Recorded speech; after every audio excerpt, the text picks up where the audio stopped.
আসসালামু আলাইকুম। এটা হচ্ছে আমাদের বিদেশি সুরার কামরা। আর ওই যে গেটটা দেখতে পাচ্ছেন, এই গেটটা হচ্ছে উলামায়ে কেরাম, মাওলানা জুবায়ের সাহেব সহ যথাযথ মুরব্বিয়ানে কেরাম বয়ান পেশ করেন তাদের কামরা। এখানে আমাদের মেহমানদের গাড়িগুলো রাখা হলো। এদিকে অনেক মেহমানদের গাড়ি। এটা হচ্ছে ইন্ডিয়ান মেহমানদের কার। এরপরে এদিকে গাড়িগুলো রাখা। ওই যে ওই দিক দিয়ে আবার গেট দেওয়া, আবার উত্তর পাশে গেটের ব্যবস্থা করা হয়েছে। আমাদের মেহমানদের গাড়িগুলো এখানে রাখা হয়। এই বিল্ডিং 1 নম্বর বিল্ডিংয়ে সুরার সাথীরা থাকেন, যারা বিভিন্ন দেশ থেকে আগমন করেছেন।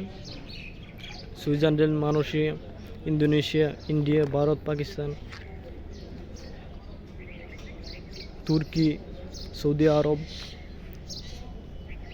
ওনারা এই 1 নম্বর বিল্ডিংয়ে আছেন। আর আমরা এই বিল্ডিংয়েই খেদমতে আছি ওনাদের।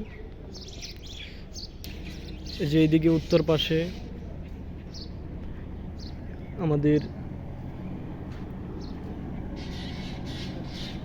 আবার গেট দেওয়া আছে।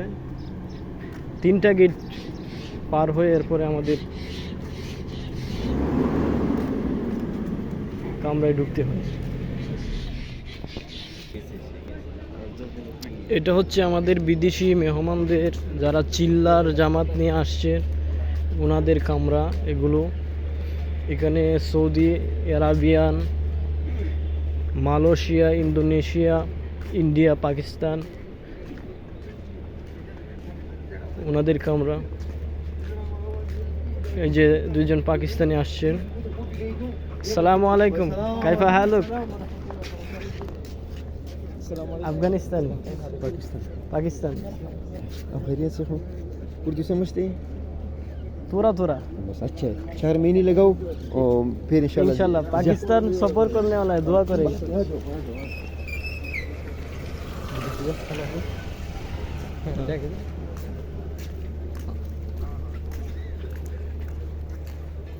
अस्सलाम वालेकुम।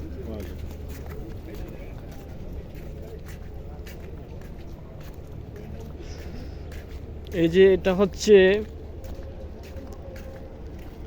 সৌদি আরাবিয়ান জামাত, যারা বাংলাদেশে চিল্লার জন্য আসছেন ওনারা এই কামরাতে আছেন।